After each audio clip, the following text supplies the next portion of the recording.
পহেলা বৈশাখ উপলক্ষে সনাতন ধর্মাবলম্বীদের চড়ক পূজা অনুষ্ঠিত হয়েছে। শেরপুর থেকে মোহাম্মদ আনোয়ার হোসেনের পাঠানো তথ্য ভিডিও চিত্রে থাকছে বিস্তারিত।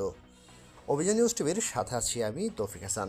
শেরপুর জেলার নালিতাবাড়ি উপজেলার কলসপাড় ইউনিয়নের ররিপাড়া গ্রামের সনাতন ধর্মাবলম্বীদের শ্মশান হরগৌরী মন্দিরের মাঠে পহেলা বৈশাখের চড়ক পূজা ও মেলা অনুষ্ঠিত হয়।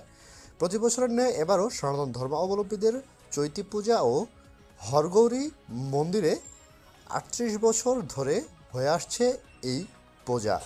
সকল বিশ্ববাসীর মঙ্গল কামনার জন্য এই পূজা তাদের পূর্বপুরুষ করে আসছে, তাই তারা করে থাকে।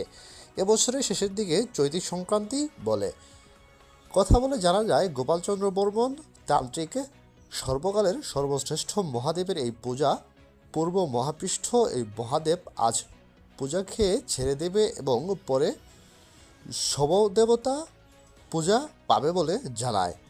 এখানে অনেক দূর দূরান্ত থেকে সনাতন ধর্মাবলম্বীরা পূজার পালির জন্য এখানে প্রধান হিসেবে আছেন নারায়ণচন্দ্র দাস, ভজবাসী তান্ত্রিক গোপালচন্দ্র বর্মন, দায়িত্বে ছিলেন রঞ্জিত কুমার বর্মন। বিভিন্ন খেলায় উপস্থিত ছিলেন মিঠুন বর্মন, শ্যাম, গোপাল, দেবেন, নীরব, সংগ্রাম সহ আরও অনেকেই।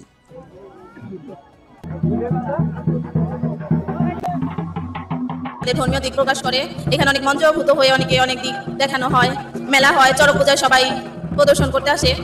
পয়লা বৈশাখের দিন এটা পালিত হয়। বলা যায় যে শিব আর পার্বতী এখানে ভর করে, তার মাধ্যমে এরা নাচানাচি করে। সকল মানুষের শান্তির জন্য আমাদের এই যে হরগৌরী মূর্তি, একদিকে হলো শিব আরেকদিকে হলো গৌরী। এই মূর্তির নাম হলো হরগৌরী। এই হরগৌরী দুই রূপ এক অঙ্গ হয়েছে। এটা সকল মানুষের শান্তির জন্য আমরা এই পূজা করে থাকি। আমার নাম শ্রী গোপালচন্দ্র বর্মন, আমি তান্ত্রিক একজন। চড়ক পূজা সর্বকালে সর্বশ্রেষ্ঠ এই মহাদেবের পূজা।